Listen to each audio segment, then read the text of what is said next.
Continuing the conversation, I'm joined now by Laura Schwartz, political analyst and commentator, the former White House director of events for President Bill Clinton, and the author of Eat, Drink, and Succeed. She joins us from Las Vegas. Laura, after Tuesday night, is Bernie Sanders done? You know, I think he is mathematically, but I think with getting out the vote and bringing more voters to the table, especially the young subset that we haven't seen really turn out for Hillary in the mass numbers as Bernie has, that's not done yet. He's got some great caucus states coming up that he's sure to win and do very well in, but you know, the mathematics aren't there. Hillary's basically got that insurmountable lead we keep hearing about, but I think Bernie serves a purpose. He's tested Hillary during this entire campaign primary season, and I think he'll continue to maybe focus a bit more positive and continue his message, especially in education, which would definitely help the Democrats after the convention this July when it comes to the GOTV strategy. Get out the vote, and they need that vote to get out. Will Bernie vehemently support her?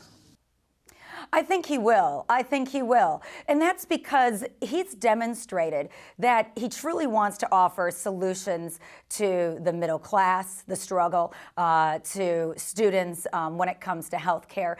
And I think at the end of the day, he really wants to make a difference, and he wants to offer these solutions. Now, Hillary Clinton's addressing the same problem. Some of their solutions are quite similar. Many of them are farther apart. But at the end of the day, I don't think that he could either run as a third party. I don't think he would support the Republican establishment. And I think he's shown that politics matter, and it's a way to get things done. And if he can't do it, he's got to look to who can. Why is Hillary struggling with millennials? Gosh, Larry, I think that's a question her campaign's getting up every day and asking. I think it has something to do with Bernie in the race because he's pulling them away from her. But man, it's been a long time since we've had the big child and women rights struggles and fights that we're continuing every day with equal pay and so on and so forth. But Hillary was much closer to that demographic last time around when her husband was in office. Now she's got to prove herself this time. I think Bernie's both taken them from her, but again, maybe taking them from her with their votes, but not with the issues, because they agree on those. And I really think in a general election, they will be Hillary Clinton supporters, but she's going to have to work on it. And I think we sort of saw a nod to that last night during her speech. What do you make of the Obama nomination of Merrick Garland to the Supreme Court? I think it was a good move. You know, President Obama wanted to nominate someone, and so why not go with someone that's centrist, someone that even Senator Orrin Hatch has supported before, and someone that can really bring, votes from both sides. Now, that's not to say there will be a vote on the next Supreme Court nominee, but I think he really reached out to the Senate, number one, which I thought was really smart. He had conversations, his team did, with everybody on the Judiciary Committee. That was a very smart move, even if they were hearing things from the negative of them. And he chose Merrick Garland, who really has a tremendous life story and one that's not been political. And I think that if anybody's going to get through, it would be him. But again, you know, the Republicans don't want to vote on this. And in a way, that kind of just furthers the argument that Democrats are presenting that, okay, so this has been the Republican do-nothing Congress. So when it turns to House and Senate races in the Democratic side of the ticket, I think this is going to add fuel to that fire and help the Democrats in the end. You're a Hillary supporter. If Trump is the nominee, does he worry you?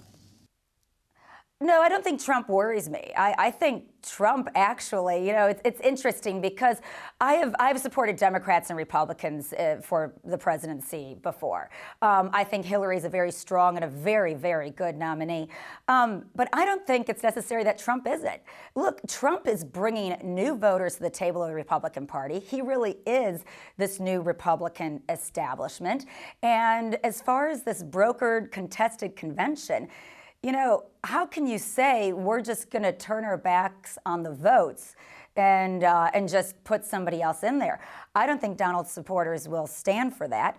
And quite honestly, they should have been working harder, the establishment, if they really thought they had a chance months ago in order to make that happen. So Honestly, I think a lot of the Trump rhetoric is very destructive, but it's rhetoric that people are going out to vote for.